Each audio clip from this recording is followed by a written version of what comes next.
Siapa yang tidak kenal Christopher Nolan? Seorang director untuk trilogi Batman Dark Knight, Inception, Tenet, Dunkirk, dan Interstellar, serta masih banyak film lainnya. Tidak perlu berlama-lama lagi, jadi apa sih yang Christopher Nolan sajikan di tiap filmnya? Yang pertama, storytelling. Jika orang mengenal Nolan, maka pasti akan tahu salah satu ciri dari sutradara ini, yaitu memperlihatkan puncak cerita atau masalah di awal scene. Biasanya, ini dilakukan untuk memperlihatkan apa yang terjadi pada cerita, tetapi tetap membuat penasaran karena orang-orang akan berpikir bagaimana itu bisa terjadi. Tapi tenang saja, biasanya spoiler kecil itu tidak banyak, hanya sekilas saja dan pasti bersangkut pautan dengan si tokoh utama.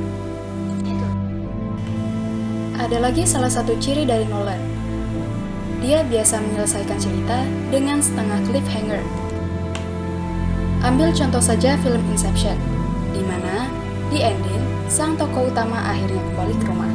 Tetapi penonton dibuat fokus dengan sebuah totem yang masih terus berputar, yang artinya sang tokoh utama ini seperti masih berada di alam mimpi. Namun begitulah Nolan menyajikan film, agar penonton bisa menebak-nebak apa yang terjadi ketika film selesai. Nolan juga sering membuat film dengan tema yang berbau science fiction, di mana film-filmnya bisa dinalar karena ada teori kuat mengenai hal tersebut. Ambil contoh saja film Tenet, yang dimana membahas tentang infinite time loop karena si protagonis yang merupakan titik dari time loop tersebut. Sehingga, apapun yang ia lakukan, pasti akan kembali lagi. Kedua, color grading.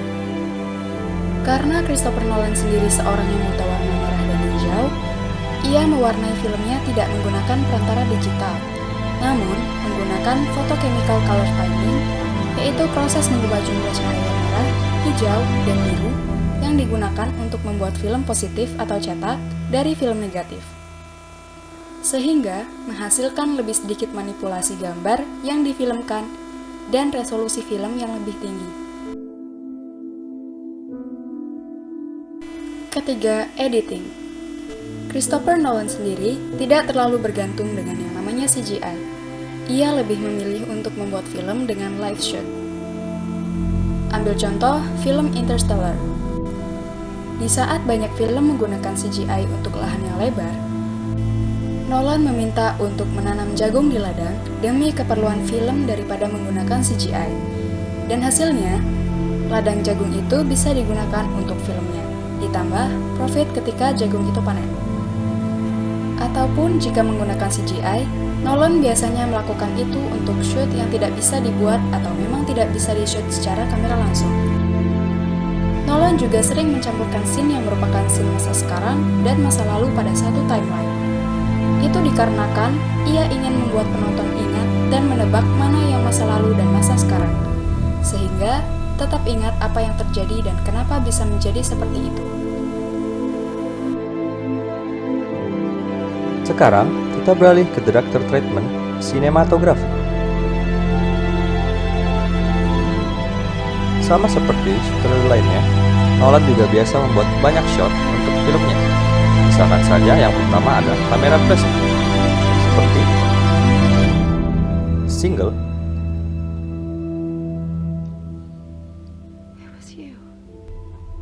two shot, three shot, four shot, crowd shot, over the shoulder atau OTS, point of view atau POV, dan insert shot. Lalu yang kedua ada kamera movement, seperti dolly, pan,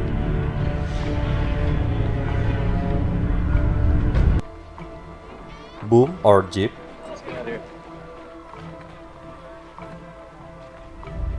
tilt, truck, dan roll.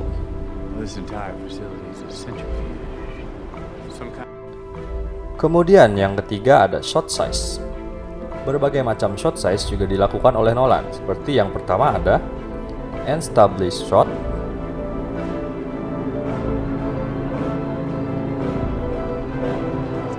master shot,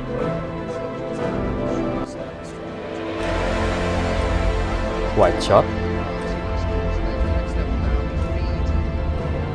full shot, cowboy shot, medium shot, medium close up, close up, dan yang terakhir extreme close up.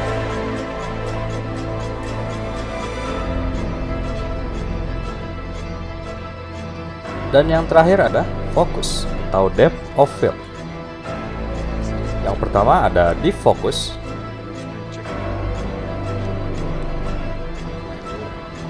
shallow focus, Looking for a quick way out. soft focus, right focus,